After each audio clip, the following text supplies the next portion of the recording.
कि अगर बोया पेड़ बबूल का तो आम कहाँ से होए, और अगर आपने आम लगाया है तो आम तो बांटो तोए। अगर आपने आम लगाया है तो आम तो बांटो तोए, और खट्टा आम बता करके भाग न जाना कोई। 400 करोड़ का अगर आपको प्रतिवर्ष मुनाफा हो रहा है तो क्या अब आप आम जनता को खिलाएंगे? अध्यक्ष महोदय, मैं आपका आभार व्यक्त करना चाहूंगी कि ऊर्जा जैसे गंभीर विषय पे आपने मुझे प्रश्न पूछने का अवसर दिया।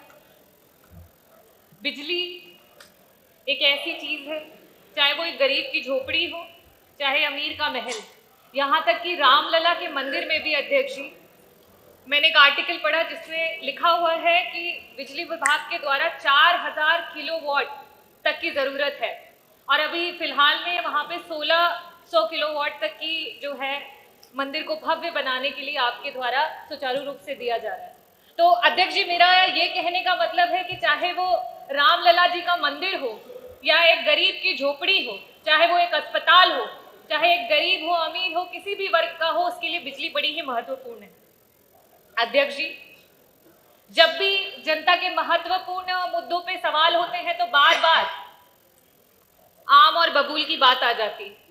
तो मैं मंत्री जी का समय न नष्ट हो और साथ ही साथ सदन का भी महत्वपूर्ण समय न नष्ट हो, तो मैं ये कहना चाहूंगी कि अगर बोया पेड़ बबूल का तो आम कहाँ से होए, और अगर आपने आम लगाया है तो आम तो बांटो तोए। अगर आपने आम लगाया है तो आम तो बांटो तोए, और खट्टा आम बता करके भाग न जाना कोई। अध्यक्ष जी, बार बार आम बबूल की बात करते हैं, तो अगर आपने आम लगाया है तो आप आम बांटिए तो सही। और साथ ही साथ बिजली विभाग की कुछ परियोजनाओं की बात करूंगी, जो कि अभी मैंने देखा और अभी मंत्री जी कह भी रहे थे कि आपने थर्मल प्लांट्स और हाइड्रो प्लांट्स की बात की। घाटमपुर के यूनिट 1, 2 और 3, जिसकी आपने डेट दी कि आप 31 मार्च 2023, जुलाई 2023 और नवंबर 2023 में उसको शुरू करेंगे। ओबरा सी में यूनिट 1 और 2 की बात करें कि फरवरी 2023 और अक्टूबर 2023 में उसको शुरू करेंगे।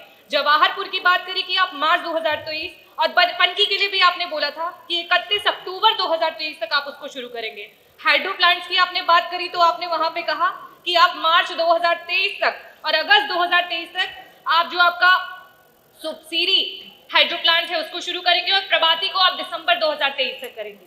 और साथ ही साथ आपने ये भी ऐलान कर दिया कि जो आपका भारत कोलिंग कोल लिमिटेड है, उसकी खदान में जो कोयला है आपको महानदी कोल लिमिटेड से लेके आ रहे हैं, जिसकी वजह से आपको 400 करोड़ तक का फायदा हो रहा है।